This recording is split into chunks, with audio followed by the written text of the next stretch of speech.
Chapter 9 Negotiation. Negotiation, a method of bargaining so that you can reach an agreement. Evan looked up from the marble track he was building when Jessie walked in the front door. She looked hot. She looked sweaty. She looked happy.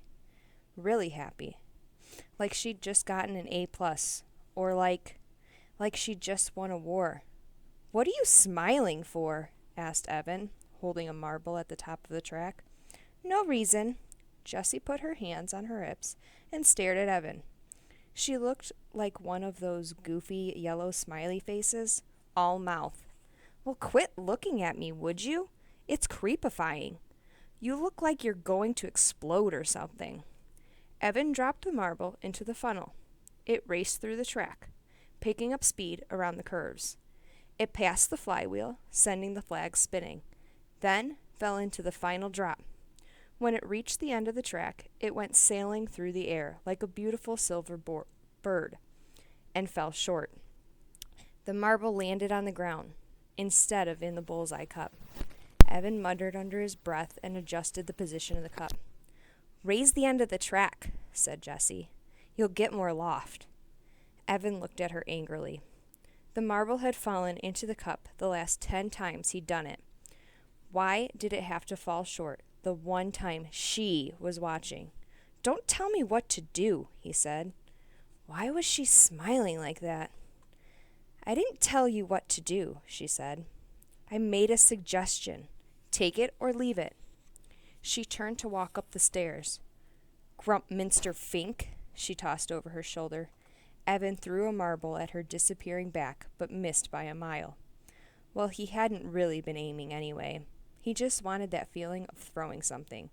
He'd been feeling the need to throw something these past 4 days.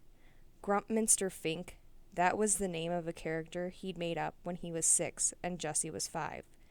That was back when Mom and Dad were fighting a lot, and Evan and Jessie just had to get out of the house. They'd scramble up the climbing tree. Evan had his branch, Jessie had hers, and wait it out. Sometimes they had to wait a long time. And once, when Jessie was thirsty and impatient and cranky, Evan had said, "Be quiet and I'll tell you a story about Grumpminster Fink." Grumpminster Fink was a man who was cranky and mean and made everybody miserable.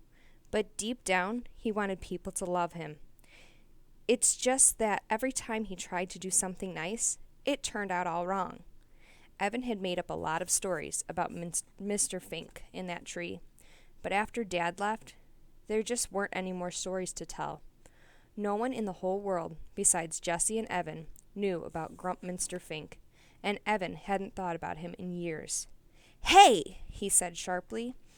He heard Jessie stop at the top of the stairs, but she didn't come down. "Do you want to call this whole thing off?" he asked. "What?" she shouted. This lemonade war," he said. "Call it off?" "Yeah. Just say nobody wins and nobody loses." Jessie walked down the stairs and stood with her arms crossed. Evan looked at her. He missed her. He had spent the whole day, the third to last day before school started, by himself. It stunk. It totally stunk. If Jessie had been around, and they hadn't been fighting with each other, they could have played air hockey, or made pretzels, or built a marble track, with twice as many gizmos that launched the marble into the bullseye cup every time. Jessie was very precise. She was good at getting the marble to go into the cup. What do you say?" he asked. Jessie looked puzzled. "I don't know," she said, frowning. "You see, Megan she..." Evan felt his face go hot. Megan Moriarty.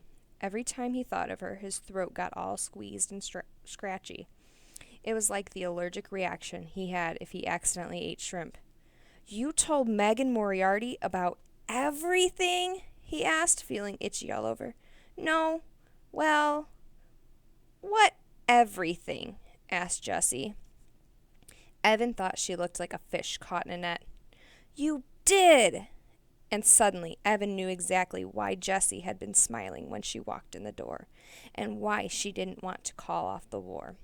She had done it Again, she had figured out some way to show the world just how stupid he was. Like the time he'd come home with 100% on his weekly spelling quiz, the only time he had ever gotten every word right, to find that Jessie had won the statewide poetry writing contest. He'd thrown his paper into the trash without even telling his mom. What was the point? Evan didn't know how, but somehow Jessie'd found a way to earn more than $103. She was going to beat him, and Megan Moriarty knew all about it.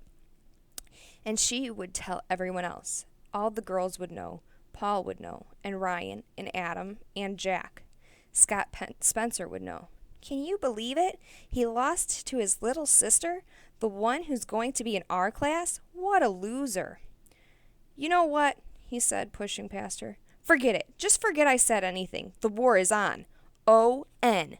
Prepare to die.